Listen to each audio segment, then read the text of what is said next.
हाँ, तो जैसे कि हम सब जानते हैं माशाल्लाह से आप उम्रा अल्लाह सुब्हान व तआला आपको बार बार अपने घर बुलाते हैं और आप वहाँ जाती हो, और मैंने आपकी जर्नी देखी है वहाँ पे भी माशाल्लाह से एक सादगी के साथ एक जैसा हाजी होता है वैसा आप अपनी ज़िंदगी वहाँ पे जो एक वक्ती तौर पे जो आप 10 दिन 12 दिन छोटा या ज़्यादा आप जो जाती हो अपनी पूरी फैमिली के साथ आप जाती हो माशाल्लाह से।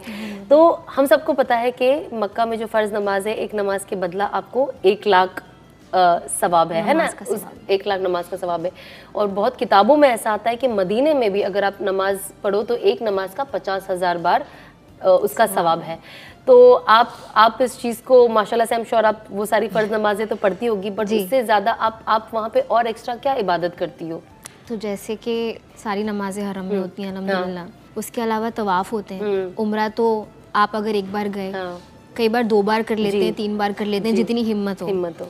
उसके अलावा आप तवाफ़ कर सकते हैं। तवाफ़ की एक बहुत खूबसूरत बात यह है कि जो आपके साथ नहीं है आप उनके नाम का भी तवाफ़ कर सकते हैं। उम्रा तो आप सिर्फ उनका कर सकते हैं जो इस दुनिया में अब नहीं रहे, लेकिन तवाफ़ आप किसी के भी बिहाफ में किसी का भी नाम लेके कर सकते हैं। बहुत रकातें, मुझे याद है पिछली बार जब मैं गई थी लास्ट ईयर, तब मदीने में मैंने सुबह में मैं उठी, मैंने सोचा आज मुझे 100 रकात पढ़नी है। अच्छा, हमें 100 रकात अपार्ट फ्रॉम माय फर्ज नमाज, ऐसे मुझे 100 रकात पढ़नी है। वहाँ पर आपको पता है कि आपको कुछ ही वक्त मिलता है कि 2 रकात पढ़ लीजिए, यहाँ 2 रकात पढ़ लीजिए, बिकॉज इतनी भीड़ होती है, इतनी लाइन होती है। आप रोज़े मुबारक की बात कर रहे हैं? मैं रोज़े मुबारक की बात कर रही हूँ, करेक्ट। तो जब मैं गई तो मुझे पता था मैं उठूंगी ही नहीं, तो जैसे ही वहाँ पर होती है ना आपको उठाने लग जाती हैं, तो जैसे ही आती थी मैं वैसे ही अपनी वापस से दोबारा से मान लेती थी नियत कि अब कैसे उठाएगी, अब कैसे उठाएगी।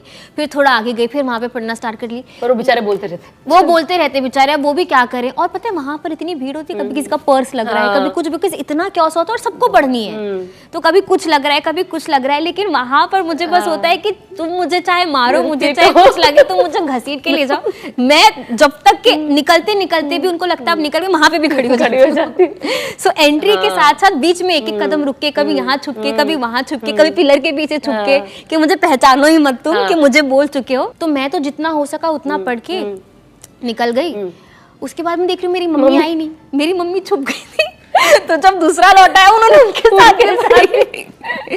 और जब वो निकले तो आई है बहुत खुश, मुझे दिखा रही है कि देखो मैं तो दूसरे वाले में भी मैं पढ़ गई, तो मुझे इतनी ज्यादा एक्स्ट्रा रकातें मिली है।